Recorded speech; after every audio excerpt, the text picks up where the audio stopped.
And we are back, 24 degrees, chilly degrees. Wow, just a few, warmer. Wow. Just a few days before spring sprungs on us. And I just got a few minutes here. You had mentioned, you had a little comment about the farmers market. Well, just from the standpoint of an individual, and I'll speak from the standpoint of the college, which made an $11 million investment. It's Baker College. Baker College made an $11 million investment in downtown Muskegon with the Culinary Institute of Michigan. And obviously, while we have tremendous respect for the great success that the farmers market has had, I think it's important to have the discussion about the one thing downtown needs more than anything else right now in terms of vitality, and that's the foot traffic. And you can't reach that kind of economic growth. I mean, people equal economic growth and economic activity. You got to have people if that's going to happen, and so we need that foot traffic downtown. And if this is part of that solution, great. But I certainly respect, and I think everyone who's already downtown and people who've already made an investment downtown certainly respect what a great thing the farmers market is right now and what it's been built into. In fact, we admire it. We're admiring it from afar, and it now looks like we're trying to jump on their coattails. But I certainly am intrigued by the prospect of more foot traffic being in that downtown area, that Jefferson sort of west area where you see more and more. We need more and more foot traffic. Yeah, but Lee, you built Baker College built this Culinary Institute. And you created foot traffic. You created the foot traffic. The concept that if we build it, they will come hasn't worked for Muskegon. I'm not so sure it's going to work if they move the farmers market. And the simple reason is this. The people who built it were not the people, the grand city leaders of the city of Muskegon or Muskegon County. They were the vendors of the farmers market. Yeah. They were the customers of those vendors. Those people paid every penny of it. And those people, that has to be respected, Jim. I don't think anybody's going to be there making the argument that can't be respected. But just, you talked about the build it and they will come. Just to give you, we had our enrollment in our culinary programs went up 42% when we opened up the Culinary Institute of Michigan. So, yes, we brought an existing foot traffic that we already had at our main campus. You provided a reason for people to come. You didn't take from a very successful location and move something that has been clearly fought on a variety of levels by the people who in fact made it successful, which are again the vendors and the customers. But I want to do a switch again, if we could, especially since I got the last word on this.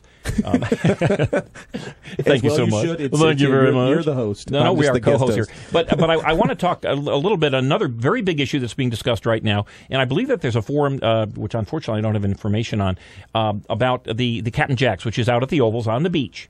Been closed now for about a year, and there's a discussion about the commercialization. It's a term that makes me get a little skittish of the Ovals, because I know there was a time not that many years ago, maybe 10 or 15 years ago, where there was some discussion that we had to close the Ovals as a drive-through park and make it a standalone park, somewhat like you might have had at North Muskegon State Park, and. Needless to say, there's all sorts of competing ideas. But one of the things that has astounded me, if you owned Captain Jack's, which of course the building and the land essentially is owned by the city of Muskegon, you would make sure that your contract came up not just before the opening. I believe the last year when it bellied up was in May, so that if in fact that person can't reopen for whatever reasons, that you can at least have somebody slide right in. It seems to me you make your contract come up maybe in October, right at the end of the season. Okay, we are going to sign it, seal it, deliver it, so we make sure that we have a place on the beach. The people who've been managing this from the top have been the city leaders of the city of Muskegon. They have managed it so well that in fact we've had one complete season empty. We are here now, just a few days from April. They have no decisions that have been made yet. The outfit that had the contract to run it was $20-some thousand in the hole, and they settled for just pennies on the dollar. Seems to me that if it was the real money, the money of the county of the city commissioners, that they wouldn't run it in that same manner. Well, probably not a bad observation. And again, though, you have to ask yourself, why are investors not running to this spot? What is it about this location that's making people a little bit? This goes back to what we were just talking about in terms of that traffic, that foot traffic. Bringing. Why are the people who have the money to make? Why are they not running the spot? And it's because it goes back to something Abraham Lincoln said. I think he said this. And it was something along the lines of, a town with one lawyer, he'll starve. With two, they'll thrive. There's a reason McDonald's and Burger Kings are right across the street from each other. because they know they both benefit from bringing all that foot traffic in that critical mass together, because that you reach critical mass and you generate something special. Well, you mentioned the mall. Why does the mall succeed? Well, that's why the mall succeeds. Not only because it has easy access from US 31, which helps tremendously, but because there's a lot of foot traffic. All those vendors out there, they know they all benefit from one another bringing customers. They want everybody to bring customers out there, and so it makes it really is an important issue. And I like that observation, and I find it interesting that the Muskegon Chamber is hosting the home show on the 21st to the 23rd at the Lakes Mall, a place where they know that they have the critical mass to succeed. I truly hope that somebody at the county or somebody at the city, and maybe at the county too, is listening to what you just said, because if they don't get the concept of critical mass in a commercial area, then they're missing an awful lot. Because the reason they're having a tough time managing it, I mean, I'll play devil's advocate. The reason they're having a tough time managing the spot is because there's nobody really chomping at the bit to get it. And it's hard to manage something that's not people are wary of. It's like, why are these companies all failing? Why is restaurant going there after restaurant and failing? Right. And again, it's they need another restaurant right across the street. So they need something to bring more people down there. Don't you think Brands and Logan's out there on Harvey benefit a lot from somebody drives by, they see one parking lot's packed, they don't want to wait, so they go across the street to they all benefit from that. Great point. And they need that critical mass. Well, hopefully they're listening. Hey, thanks for having me, We're going to video this. I appreciate it. We'll have it online. Folks, we'll be back tomorrow. We've got the Wild Man, Mike Hewitt. The Wild Man. The Wild Man from Renegade River. Have a great day, folks. Catch Talkin' Muskegon at its new time, Monday through Friday mornings at 8 on News Talk 1090, WKBZ, the Talk of Muskegon. $5,000 reward for information leading to the arrest and conviction of the suspect or suspects responsible for the death of Alvaro Lora. Alvaro was 72 years old, was found by his daughter on April 27th inside his home in Muskegon, brutally stabbed and beaten to death. And still the homicide remains a mystery. Please help Alvaro's family for justice. Anyone with information is urged to contact the Muskegon Heights Police Department at 231-733-8900 or Silent Observer at 72-CRIME. Bad boys, what you want, what you want, what you gonna do when Sheriff John Brown come for you? Call Bad Boys Bail Bonds, open 24/7, 365 days a year. Agents statewide and nationwide. We do 10% bonds for less. Call toll free 866-728-6400. And remember, if we can't get you out, you ain't getting out. Payment plans available. Call now, 866-728-6400. Classic Computer Sales and Service. They buy, sell, trade, repair, and upgrade. New custom-built computers, 3-year guarantee, excludes laptops. Or your computer tuned up with more memory, hard drive, or maybe a DVD burner installed for $49.95. Need cables, power supply, or get the computer built the way you want it. You can do it at Classic Computer in their new location, 1921 Apple Avenue, Suite B. Call 773-5957. Classic Computer with hometown quality service. Make a run for the border. Taco Bell is waiting to cook for you. Delicious tacos, nachos, chalupas, gorditas, quesadillas, or try their famous grilled stuffed burrito for only $1.99. Make it a combo for only $3.49. Their large variety includes specialties, combos, supreme salads, and kids' meals. Taco Bell, the best fast food north of the border. So walk in or drive up. Visit all of the Taco Bells in West Michigan. Open Sunday through Thursday, 10 a.m. to 11 p.m. Taco Bell's open Fridays and Saturdays from 10 a.m. until 1 a.m. It's time for Talkin' Muskegon on News Talk 1090 WKBZ, the Talk of Muskegon. All right, we're all on. We're all talking. We are all here, except we are, as we mentioned yesterday, if you haven't tuned in yesterday, this is Jim Riley. I'm here with my co-host, Mike Hewitt, from the Renegade River Show and the Renegade River sporting goods and gun and ammo and gigantic illegal magazines. All around good guy. All around good guy down in Spring Lake. And of course, the inimitable Oscar Osbo. And I'm glad you said that word because I don't think I can. Inimitable. Yeah, early in the morning, I might get away with it. We are not the permanent hosts here. Things have not changed. There has not been a sea change. Yeah, there we go. Exactly. You're the regulars of decades long service to you radio listeners in in Muskegon County. John Van Wyck is down in sunny Florida. We hope it's sunny. He'll be back on Thursday. And Brian Worsham, I saw a Facebook post. He's out there killing the golden goose, I guess. Oh, the goose. Someplace, some type of goose. And I would imagine at some point his goose will be cooked, but he will be back here also come Thursday. So we're hanging on just by our few little remaining fingernails that we have. And right after the half hour, we are expecting a call from Tanya Kabbalah of the White Lake Environmental Project. Yeah. Project. And which is really kind of an interesting story. And we'll talk to Tanya after the half. Hey, on this day in history, one of my favorite things, and I know Mike's big in this, but this is a day that really has a big time connection to Muskegon County. On this day in 1987, televangelist. Who's Muskegon's most famous televangelist, Oscar? Anybody know? Jim Baker. Oh, yeah. Okay. Muskegon High School's Jim Baker. Remember Jim and Tammy? I thought Tammy was, but, well, Tammy's pretty famous, too. Makeup tips. But, of course, she's not around any longer. But anyway, Jim resigned from the PTL club due to a scandal involving Jessica Hahn. Mm-hmm. And you may recall all the tears that Tammy shed. Do you remember Sam Kennison?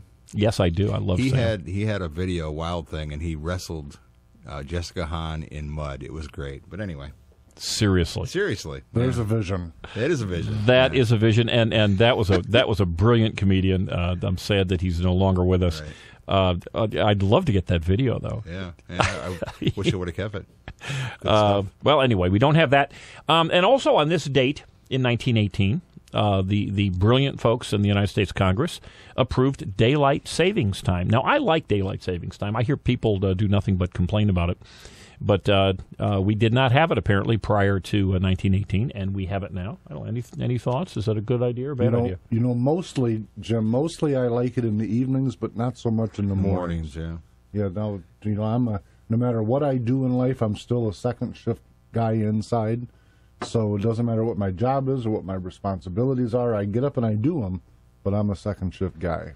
Well, you're not alone in not being fond of that, but we got it, folks. Although, as Indiana found out, they voted to get on daylight savings just a few years ago. Indiana, if you may recall, was in sync with Michigan for part of the year, and then when we went on daylight savings, they did not. So each state can make their own decision, which I think is wonderful. Let the states decide. Two other items that happened in history. And it just gives you a sense of the power of various governments. Well, actually, I'm going to go with three because this is the World Health Organization. In 1998, warned of a tuberculosis epidemic that could kill 70 million people in the next 2 decades unless we gave them a ton of money. Now, I would imagine that we either gave them enough money because we haven't had that 70 million person epidemic, or perhaps they're just waiting for the last few years of that 2 decades. But apparently the World Health Organization also said that if they didn't get a pile of money, there would be brontosauruses and Tyrannosaurus rexes stomping around New York City, and there are none, so I would imagine that is proof. Are you sure? Well, the mayor would have banned them had there been any. Yeah, but that organization, though, Jim, said that gulps. There was no such thing as a harm from secondhand smoke until they were given a little bit more money, and then they realized that there was. So I think there's some money tied to their opinions. Geez, you think that could be the case. Well, nonetheless, they sent that warning out about 15 years ago, and thankfully they were wrong, or perhaps they were right, and we just gave them enough money. I think we should think about something like that, maybe come up with some kind of... Really? Yeah. If you don't listen to this show and buy from our advertisers, That's right. What was it? You will come down with National Lampoon threatened to kill a puppy if you didn't buy their magazine many years ago. Okay. Also in 2000, I love this. Again, this is why governments have consultants. Vector Data Systems. I have no clue what that company is, but they conducted a simulation of the 1993 Branch Davidian siege in Waco, Texas. And you may remember that the answer to complaints about children being abused and well, I guess abused was the main reason why that religious compound was surrounded by federal officers, was intended to protect the children. Unfortunately, all of the children were killed in the process of saving them. That was your government at work. But the federal government, you got to love this. In 2000, they hired Vector Data Systems, who conducted a simulation of the siege, and it showed that the government had not fired first. So you can, I'm sure, sleep comfortably tonight that anybody with a computer and a government contract can make you feel like those children and the other folks in the Branch Davidian compound died not in vain. I'm not sure who fired first, but I know which group fired the incendiary shots and the smoke that everyone knows causes fire, etc. Well, everyone died, and again, for those who say it can't happen here, it did happen here 20 years ago.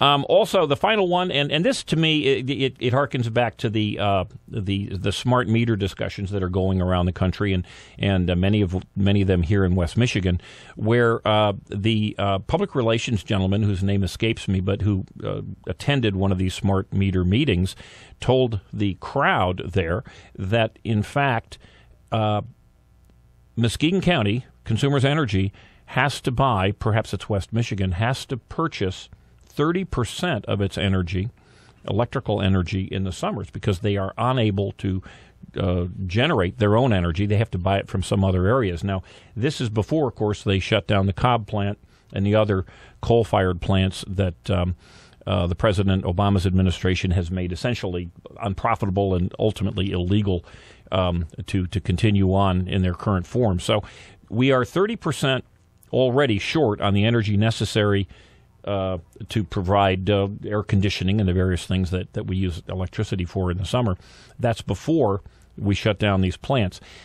For those of you who are still comfortable with that concept, in 2001, California officials declared a power alert and ordered the first 2 days of rolling blackouts. Now, I'm originally from the East Coast and saw many of these brownouts and blackouts over the years. But this goes back over 10 years ago. This is 2001, 12 years ago.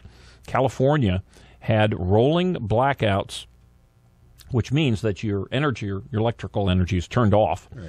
And brownouts, which mean it's if you got anything plugged in, it'll burn up. Because where were you when the lights went out? Yeah. Exactly, and I would not be shocked if somebody did a little analysis of this and found that the serious decline that California has experienced may have begun in 2001 when companies found that they did not have reliable electricity and said, hey, instead of moving to California, we'll move to Uganda where they have better electrical support. So anyway, these are things all happened today in history, March 19. Yeah, the irony to all of that is that it has nothing to do with our capacity to produce. It's all politics plugged into what should be just a science. Absolutely. There is absolutely no energy shortage unless you create one. Germany created one during right after the Japanese tsunami, which is a year ago, 2 years ago? Yeah. Which took out their nuke plants, and then Japan shut down many of their the nuclear power plants. Germany did the same thing. They said, we're going to shut down all our plants. They found out they didn't have enough energy. Now, this is just recently. They did not have enough energy production within their country. So now they're now buying energy from countries surrounding them who are producing their energy with nuclear power. So anyway. Didn't we have not enough energy back in the 70s, too, didn't we? Yeah, something like that. Well, in fact, we did not have enough energy, but that was because there were problems building plants. We weren't allowed to build plants. Certainly, there were some very serious problems with of course, the Russian Chernobyl, but we also had situations, 3 Mile Island out in Pennsylvania, and other situations. But technology has changed. Now, I got to tell you guys, though, when you're looking back into the 70s and you're comparing it to the weather outside today, I know that the global warming thing is the current drive, but back in the 70s, it was the coming ice age from the same group of people. Okay. And today they may actually be closer to right than they've been at any other time since they started. Well, and interestingly enough, many of those exact same people that were warning of the coming ice age are still around. and are still experts and still are revered by those who are telling us that if we don't destroy our economic system, we will, in fact, endure a global warming that will rise. You know, it's interesting. It says the water's going to rise. If you've been out to the beaches in Lake Michigan, wouldn't that be a good idea? We're going to be spending millions of dollars to dredge here shortly this summer. Mm-hmm. I just know that today global warming sounds like it'd be okay. Here you we think? are, 19th is the 19th of the month. Right. Yeah, just tomorrow's blowing spring. Sideways. Tomorrow is spring. 21 degrees with the wind blowing sideways. Global warming doesn't sound like We have a such great bad window thing. here, Yeah. and it is 22 degrees, and it is it's a lovely winter day. This is the stuff I faced this morning coming from Whitehall, right here. It was all Wait. the roads were pretty icy. You're out in the Whitehall. great wide open out Yeah. there too. Whitehall to North Muskegon, it was kind of icy, and then it got a little better in Muskegon. Well, it's clear that this kind of weather is proof of global warming. That's why they switched it to global climate change, and then it became global climate change crisis. Yeah, correct. And But all by the same people that used to threaten that the coming ice age was going We need a new word to make more money. Yeah, it's all about. Well, and in the end, it's follow the money. we're going to have another new word, and that is when we don't have enough electricity, and when our companies do move to places that will provide electricity. So who knows? But hey, Mike, you had you wanted to talk about an issue that is, I think, not just timely because it's coming up in a couple days, but it has repercussions, I think, nationally over time. You know, with as you mentioned in the introduction, I just kind of as a disclosure, I own a firearms store. I'm a FFL licensed store, and so that said, firearms and that topic is near and dear to my heart. I watch it pretty closely. And coming up on March 21st at 6 p.m. in Grand Haven. Day after tomorrow, and this isn't an Ottawa County or a Grand Haven issue. It's a West Michigan issue, the way it's being presented. There's a meeting that will be taking place at the Grand Haven Community Center, which is in downtown Grand Haven. And the title of it is A Conversation About Gun Violence. And so I've Facebook messaged back and forth with one of Ottawa County's commissioners who's part of the organizational body of this group, and I asked him if because they disclose it as to promote civil discussion on important topics. And so I asked if it's about if we're really truly trying to have civil discussion, why didn't we call it firearms awareness or firearms safety or firearms information? Why gun violence? And frankly, I'm not aware of a gun violence problem in Ottawa County. And this is, again, one of our Ottawa County commissioners that I was talking to. But then when I start looking at the names of the people that make up the panel that's going to be having this dialogue, it's first off, it's put on by the American Bar Association, which has got a long history of being very anti-firearms and anti-Second Amendment. And then the list is like the who's who in West Michigan of people that have made public comments that they're not in support of the Second Amendment, not in support of my right to defend myself, my family, and my nation, which is my interpretation of the Second Amendment. But I make one of those mistakes of taking the words literally. But isn't the fact that these folks who you may disagree with, and I most certainly disagree with in terms of their anti-gun stand, but isn't the fact that they're having and putting on a public forum where any number of different people can speak, isn't that a good idea? The way I understand the format, it's this: you'll hear a handful of speakers that are all very much, as I said, I shouldn't say all. I don't want to put thoughts in their head, but it looks like the majority of these people are anti-Second Amendment. So what you're going to have is you'll have a parade of people espousing their particular position with very little or no dissenting voice from that, and they're going to break all of the visitors that they're inviting to show up. They're estimating about 200. They're going to break those folks up into small groups, and what they get out of that is they get to be the person then after the fact that goes from table to table, gathers everyone's views, and then they can report that everyone is in agreement with their position. Now, that only will happen, though, if someone like you didn't get on the radio today. That will only happen if only anti-gun people attend this event. And this event, the information has been sent out, not really to conservatives, to Tea Party types, to even to the Republican Party. It's been sent out to those people in the Democrat Party, liberals, people who call themselves progressives. It's been somewhat under the horizon until people like you somehow got a hold of it, and you've been spreading the word yourself. So in other words, this was intended, at least the way I have read it, this was intended to only attract people who would tend to be anti-gun in any number of different ways. But in fact, the people who are pro-gun, or at least pro-conversation, may be attending this, which I think is kind of cool. Good for you. What's fascinating about it is kind of twofold. First off, there's only a small handful of retail storefront federal firearms licensed dealers in the county of Ottawa, at least. And to my knowledge, this organization hasn't reached out to any of those retail storefront federal firearms licensed dealers to say we want to have a fair and open discussion. So they could have put a flyer in your store or sent it to you and said, hey, you've got all sorts of people interested in gun conversation. Let them know. I helped them, Jim. I put flyers in my store, and I put it on my Facebook page. But you did that on your own. I wanted to help them because that's the kind of guy I am. You've got that kind of grin that I love when it says, I'm here to help you. Well, there we go. Well, that's what they're doing. They're here to help us, but they don't want any dissenting opinion from their view. And that's not, to me, what civil discussion is about. Civil discussion is where you gather and you have some form of democracy where you can have dissenting voices and perhaps take a poll or a vote. You don't just lockstep with the people that agree with you and then announce that West Michigan has taken a position.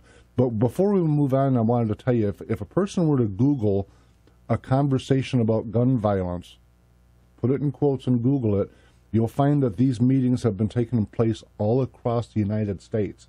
This is not just West Michigan. It's not just a couple people that got together as advocates and decided to take a stand. This is a concerted effort that's designed to end up in all of the little local newspapers across America with a united voice against your Second Amendment rights. And so to your point early on, what's really important for all, regardless of your opinion, is if you don't take an active role in these kind of meetings, the only people that will are the people we're talking about that didn't want dissenting voice. It'll be only their voice heard. We need to take a break. We'll be right back. $5,000 reward for information leading to the arrest and conviction of the suspect or suspects responsible for the death of Alvaro Lora. Alvaro was 72 years old, was found by his daughter on April 27th inside his home in Muskegon, brutally stabbed and beaten to death. And still the homicide remains a mystery. Please help Alvaro's family for justice. Anyone with information is urged to contact the Muskegon Heights Police Department at 231-733-8900 or Silent Observer at 72-CRIME. Bad boys, what you want, what you want, what you gonna do when Sheriff John Brown come for you? Call Bad Boys Bail Bonds, open 24/7, 365 days a year. Agents statewide and nationwide. We do 10% bonds for less. Call toll-free 866-728-6400. And remember, if we can't get you out, you ain't getting out. Payment plans available. Call now, 866-728-6400. Classic Computer Sales and Service. They buy, sell, trade, repair, and upgrade. New custom-built computers, 3-year guarantee, excludes laptops. Or your computer tuned up with more memory, hard drive, or maybe a DVD burner installed for $49.95. Need cables, power supply, or get the computer built the way you want it. You can do it at Classic Computer in their new location, 1921 Apple Avenue, Suite B. Call 773-5957. Classic Computer with hometown quality service. Make a run for the border. Taco Bell is waiting to cook for you. Delicious tacos, nachos, chalupas, gorditas, quesadillas, or try their famous grilled stuffed burrito for only $1.99. Make it a combo for only $3.49. Their large variety includes specialties, combos, supreme, salads, and kids' meals. Taco Bell, the best fast food north of the border. So walk in or drive up. Visit all of the Taco Bells in West Michigan. Open Sunday through Thursday, 10 a.m. to 11 p.m. Taco Bell's open Fridays and Saturdays from 10 a.m. until 1 a.m. Now, back to Talkin' Muskegon on News Talk 1090 WKBZ. the talk of Muskegon. And we are back. All three of us. Oh, Holy 8:28. moly. You know, I did see people walking outside the window with hooks, and I thought maybe someone might kind of grab one of us. But Big cane, 6 foot long cane. there we to go. pull us But we off are the stage. still all here at Talkin' Muskegon. And do we have somebody on the line? Yeah, we do. We have Tanya Kabala now. I've been working with Tanya now for, actually I worked with her on the 150th anniversary of White Lake and everything else, and we're working together again, and I'll let Tanya tell you about the White Lake Environmental Project. Hey, good morning, Tanya. Good morning. It's a nice white wintry morning, isn't it? Yeah, it is. Yes, it is. It's a gorgeous. If you got your snowshoes, it's gorgeous. And if you can stay in your house, it's even better. Oh yes, if you got a window. Yeah, that's perfect. I agree. Well, the White Lake Environmental History Project, it's a project I'm working on with the White Lake Community Library, and we've been working on this almost a year, and the idea of it is to actually look back into the White Lake area's history related to industrial pollution and some of the big events that happened that put us on the map nationally for pollution, with the Hooker Chemical Company and issues like that, and really to take a good, thorough look, not necessarily digging up dirt and rehashing old issues, but looking at how what happened affected the entire community, from the workers to the businesses to the people who protested the pollution, really finding out the entire story. We're actually doing interviews with people to get their memories and their recollections of events, and we're also putting materials, looking for materials, old photos, old documents, old letters, and all of this is going on a website.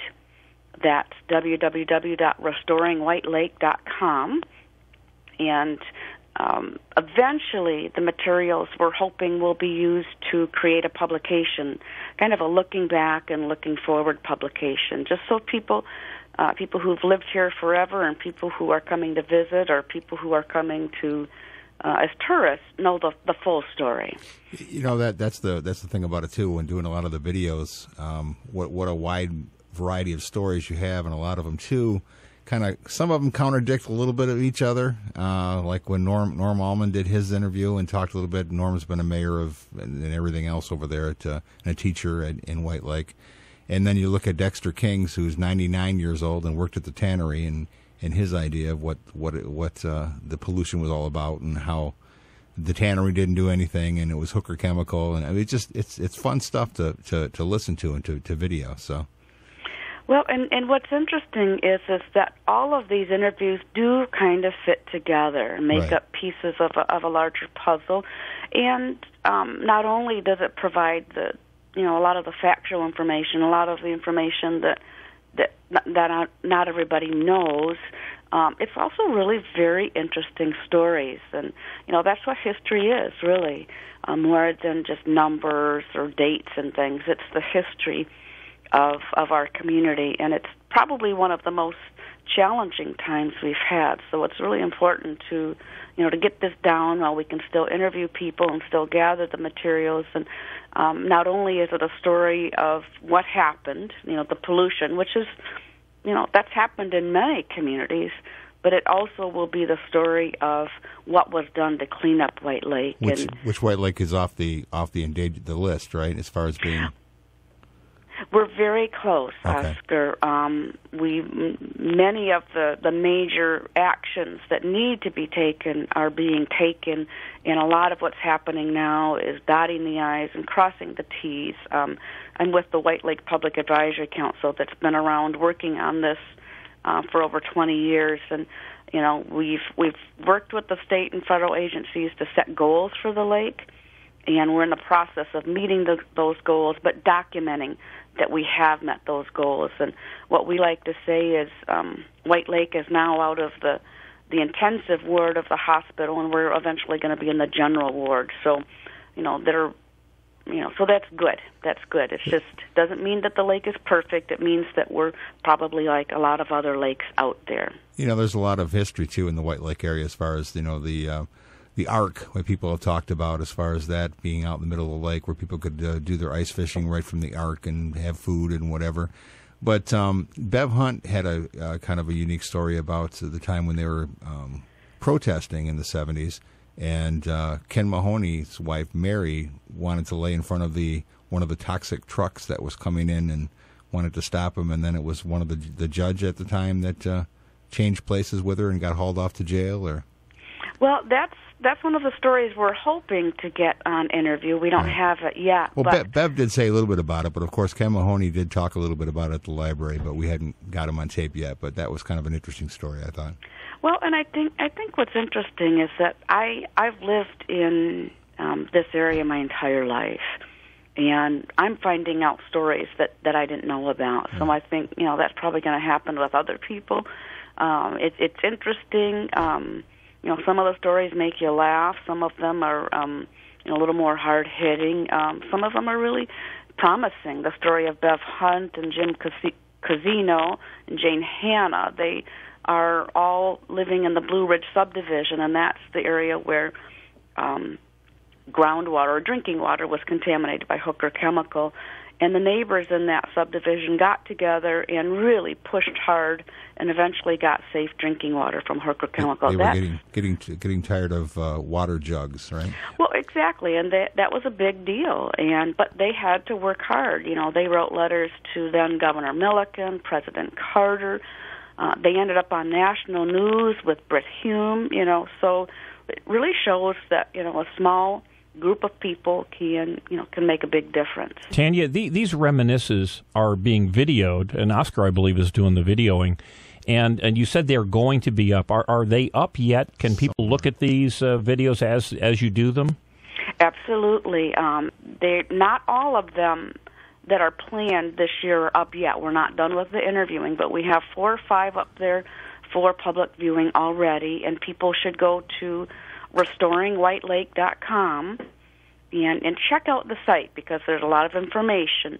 But you'll need to look in the oral history resource collection, and you'll see a title and a link to a video and a little description of what's there. We've got Norm Ullman, former mayor of Whitehall, Dexter King, former manager at the tannery, the Blueberry Ridge subdivision story, Chuck Vanderlaan, a teacher from Montague who was involved in going out into the lake and doing some sampling with some other activists and GVU rather. Yeah, well, I've got an anecdote that perhaps you're not familiar with, but I had too many cocktails at a Michigan State homecoming event, and a friend of mine from college and I decided it'd be a great idea to buy a marina somewhere. This is back in 1975. That's right, I forgot about that. And we ended up engaging a real estate gentleman who searched around, and we didn't really know anything at the time, and turned out that the only marina that we would be able to afford happened to be in a place I'd never heard of. It was in Montague, Michigan, which at the time was Jolly Roger, but for many, many years had been Bartow Boat Works. And my friend and I bought the marina. We took over on the great ice storm on March 1st, I believe it was, of 1976. And we proceeded to do our business, and we had a pretty successful about 5 years or so. But a year or two after we had purchased the marina, there was a store in Whitehall, which I'm sure, Tanya, you're familiar with. It's long gone, but it had all sorts of knickknacks and magazines and drug paraphernalia. It was just one of the great little stores that you would want to visit. Franklin if you over there. No, it wasn't a Ben Franklin. It was some private little operation. It was a head shop. Well, it had a head shop. Part of it was just worth a little visit. But anyway, they had big piles of Life magazines, and I was just kind of browsing through them. And there was a Life magazine, which I think was from 1975, the year before we purchased the marina. And it said White Lake, Michigan, the Montague Whitehall, the most polluted lake in the United States. And so now we knew why we could afford a marina up in that area. So I don't know if you've been able to find that Life magazine. I would imagine there's an archive of it someplace. Well, and I am familiar with it, and I would probably offer just a slight correction, and I don't think it said the worst polluted, but it was in it certainly received national attention for its pollution. And then, of course, in 1985, it got on a Great Lakes list of polluted waterways, and that's the list that we're going to be off next year. So your entire efforts are really covered by very good news. Right. Yeah, and I think that's the biggest point that I would like to make, is that this is not a negative story. It's basically looking at what happened in a real thorough way, getting an idea of the different viewpoints of the community, how it affected the community, but also celebrating the fact that we were able to move beyond the pollution, and we're looking at a much better future. Okay.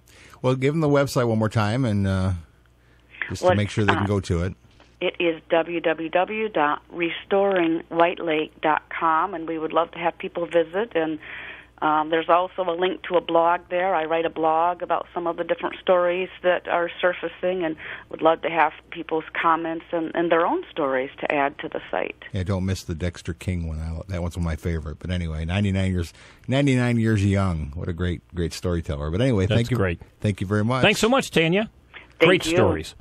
Okay, well, we're going to take a break, and we'll be back. We will be right back. Right back. Bad boys, what you want, what you want, what you gonna do when Sheriff John Brown come for you? Call Bad Boys Bail Bonds. Open 24/7, 365 days a year. Agents statewide and nationwide. We do 10% bonds for less. Call toll free 866-728-6400. And remember, if we can't get you out, you ain't getting out. Payment plans available. Call now, 866-728-6400. Classic Computer Sales and Service. They buy, sell, trade, repair, and upgrade. New custom-built computers, 3-year guarantee, excludes laptops. Or your computer tuned up with more memory, hard drive, or maybe a DVD burner installed for $49.95. Need cables, power supply, or get the computer built the way you want it. You can do it at Classic Computer in their new location, 1921 Apple Avenue, Suite B. Call 773-5957. Classic Computer with hometown quality service. Make a run for the border. Taco Bell is waiting to cook for you. Delicious tacos, nachos, chalupas, gorditas, quesadillas, or try their famous grilled stuffed burrito for only $1.99. Make it a combo for only $3.49. Their large variety includes specialties, combos, supreme salads, and kids' meals. Taco Bell, the best fast food north of the border. So walk in or drive up. Visit all of the Taco Bells in West Michigan. Open Sunday through Thursday, 10 a.m. to 11 p.m. Taco Bell's open Fridays and Saturdays from 10 a.m. until 1 a.m. Now, back to Talkin' Muskegon on News Talk 1090 WKBZ, the talk of Muskegon. I feel like I should get my platform shoes on when that little intro comes on, don't you? Oh, that's just... Well, I'm not so sure you ought to get your platform shoes on, since you told me you almost killed yourself in the parking lot this morning. Right, I did. But it is 22 degrees out here in Barrow, Alaska, if you look outside.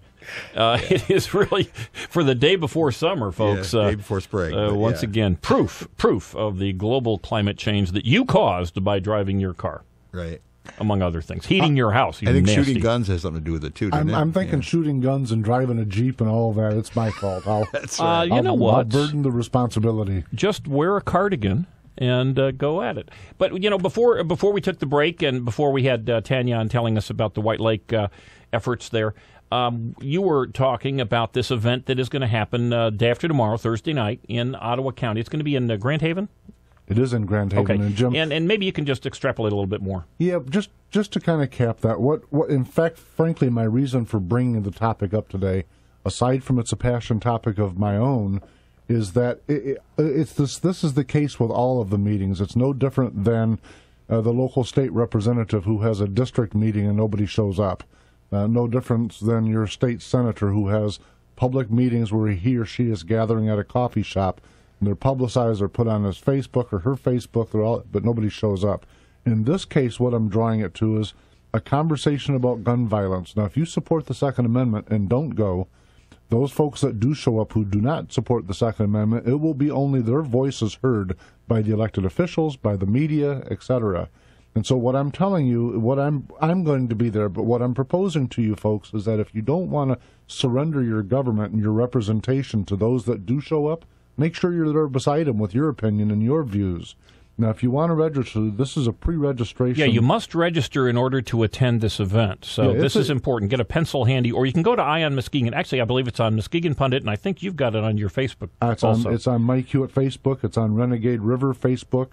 Okay, all the information. All the information on how to register, but specifically what you'll need to do is you need to email communityconversationforum@gmail.com. Community Conversation Forum. Community Conversation Forum at gmail.com. And what you're going to get is looks like they're trying to register about 200 people. There's a light meal that will be served. There's a small host of people that will share their unbiased view, I'm certain, since it's titled A Conversation About Gun Violence. And then thereafter you're going to gather into groups, and hopefully you'll be able to have your voice heard in this. So that way, when the headline news the day after is written, it won't be one-sided. It will include your voice also, and that's true with all public meetings, Jim. Well, let me just extrapolate a tad on what you said here. That in fact, this isn't just an event that's happening here in West Michigan. It's happening and supported and sponsored by and paid for by big organizations throughout the country. And if in fact only people who have been communicated to who are anti-gun. They have a nice kumbaya, they all have a nice discussion, and they all agree that we definitely need more federal intrusion, state intrusion, more controls on gun controls. Then the people from the media will either have attended those meetings or will get the press release saying, 97% of the people who attended this meeting agree that we need serious changes in our laws. This is, it appears to me, if the way you present it, it appears to be a planned event nationally to come to a planned result that, in fact, is not going to be the truth in terms of the way certainly people in West Michigan are, because, in fact, they have purposely kept Second Amendment rights folks like you, gun owners and others, out of the loop, except, Mike, you're trying to include them in the loop. And we're going to take a little break here and come back because I want to relate what Mike's efforts are here to the Farmers Market Forum that we had last night. And there's another one tonight. So right after this, we will be back. Bad boys, what you want, what you want, what you gonna do when Sheriff John Brown come for you? Call Bad Boys Bail Bonds. Open 24/7, 365 days a year. Agents statewide and nationwide. We do 10% bonds for less. Call toll free 866-728-6400. And remember, if we can't get you out, you ain't getting out. Payment plans available. Call now 866-728-6400. Classic Computer Sales and Service. They buy, sell, trade, repair, and upgrade. New custom-built computers, 3-year guarantee, excludes laptops. Or your computer tuned up with more memory, hard drive, or maybe a DVD burner installed for $49.95. Need cables, power supply, or get the computer built the way you want it? You can do it at Classic Computer in their new location, 1921 Apple Avenue, Suite B. Call 773-5957. Classic Computer with hometown quality service. Make a run for the border. Taco Bell is waiting to cook for you. Delicious tacos, nachos, chalupas, gorditas, quesadillas, or try their famous grilled stuffed burrito for only $1.99. Make it a combo for only $3.49. Their large variety includes specialties, combos, supreme, salads, and kids' meals. Taco Bell, the best fast food north of the border. So walk in or drive up. Visit all of the Taco Bells in West Michigan. Open Sunday through Thursday, 10 a.m. to 11 p.m. Taco Bell's open Fridays and Saturdays from 10 a.m. until 1 a.m. Now, back to Talkin' Muskegon on News Talk 1090 WKBZ, the talk of Muskegon. Carl, give me that wah-wah. That's what it sounds like, little wah-wah guitar. You remember those? Oh, yeah. We do need wah-wah here on this show. Get people going in the morning.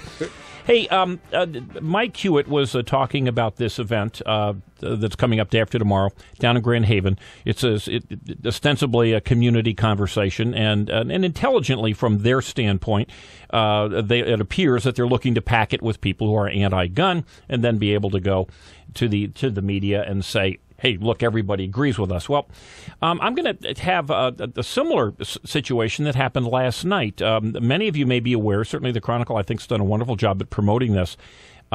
Last night at the Beardsley Theater, there was a forum, and it was very well attended, a good, well over 80 to 100 people. The place was packed, actually, the Beardsley. They had a forum to discuss this very likely, it looks to me like it's a big boulder going downhill. It's going to happen that they're going to move the farmers market from its current location to an area downtown, I think someplace where the old Sears used to be. Now, there's been, I've spoken with many, many people who are not for the move for a variety of different reasons. But if you attended that meeting last night, there were some who complained, but the vast majority of the people, I would say 90% plus, at least of those who spoke, and certainly all of the presenters were very much in favor of the move. Now, I'm not going to talk about my views on the move, but what I think is important to understand is that if you are unhappy with various laws, if you're unhappy with spending that goes on in your municipality or nationally, it happens because somebody was interested in having it happen, and they showed up at the meeting. And it would seem to me that if I was an elected official in Muskegon, the city of Muskegon, and I had attended this meeting last night at the Beardsley Theater, packed with people who were clearly interested in being informed and interested in the possibility of a location change, and almost everybody was for the move, how could you, in good conscience, if you were using that as a guide, how could you not vote in favor of that kind of move? And the same thing that Mike is talking about, where you have a gun conversation, and if everybody in the room says, hey, we've got to make sure that the good people don't have guns, well, the media will get that. Now, I would just say tonight, there are supposed to be 3 of these conversations, these forums, about the move. The first one was last night. Tonight is the second meeting. I do believe it's an open meeting, but it is intended to be for the people who live in the Jackson Hill, McLaughlin, and Nelson neighborhoods. That's going to be at 6:30 tonight at the First Congregational Church, which is at 3rd and Jefferson. I will attempt to be there. I will also try to video. I did video it last night. It's on Ion Muskegon. You can see the video. I've also posted it on MLive's site, a really good article that Dave Alexander was doing commentary throughout the entire meeting. If you want to save yourself watching the video, you can. His commentary is quite accurate. But folks, if you don't show up, the people who do will make the decisions. They'll spend the money. They'll have the power. And for those of us who are thrilled with the results, the bigger government, the more spending, things of that sort, well, it's working out just great for you. But if you're not happy, you got to get off your butox, and you've got to get away from the TV or whatever it is you're doing and start attending these meetings. Come on, Dancing with the Stars was on last night. There we go. Watching that. American Idol or something. Yeah. For me, Jim and Oscar both. Remember the term silent majority? Yep. And part of the problem, if you will, or deficit for most conservatives, is that we don't get up and take an action. Well, we get what we deserve in some cases. So we will be back tomorrow. We deserve to be back tomorrow, do we not? That's right. Ron Van Timmeren tomorrow, too. And we got Ron Van Timmeren, we got Mike and Jim Riley, and the Big O tomorrow. It'll be exciting. I think it's an exciting group myself. I'm pretty excited, especially facing this wonderful winter weather. There we go. It'll be spring tomorrow, Oscar. Yeah, spring tomorrow. Okay. Yep. I'll spring out of bed and look out the window and say, "Oh man, I got to drive in that." It's not letting up, folks. No, it's not. So anyway, we got to celebrate your birthday soon too, right? Not till June. Yeah. Well, I think we'll just do it a little early here. What do you think? Oh no. When you get that old, we need to celebrate it several times. When I get older. Hey, you and John will be 64, won't you? John and I are separated at birth. Yeah. See ya. Have a great day, folks. Bye now. The views expressed during this program are not necessarily the views of the station, its staff,